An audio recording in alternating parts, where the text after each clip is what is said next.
uwicaye n'uryamye burya bashobora bike. Mu yandi majambo burya utavuye hasi wisanga uri umunebwe.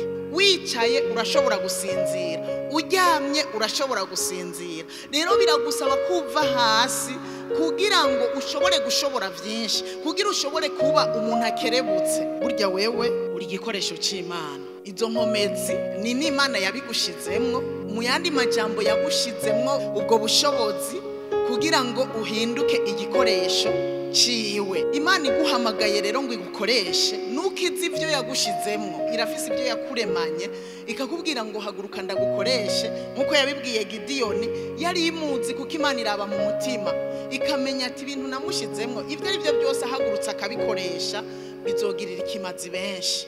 Mu yandi majambo ejo Imana ikaguhamagara ngo igukoreshe, ntuzohiga imange.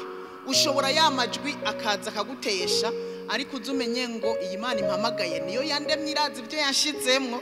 Rero reka mve hasi nkore. Umunsi uri izina Imana ihamagara Ezekiyeli, rusomye mu gice cya 2 umurongo wa 1, haravuga ngo mwana w'umuntu vyuka uhagarare n'ibirenge vyawe mbone kugira ico nkubarira. Kubera amaze guhaguruka agahagarara ku birenge vyiwe, imutumye yari uca abandanya agenda. Imubwiye aryamye nta ubizi ko atari gushishikara asinziriye, imubwiye yicaye nta ubizi ko atari guguma yicaye agahava anasinzira. Ariko iramubwiye ati vyuka uhagarare ku maguru yawe mbone kugira ico ndakubwira.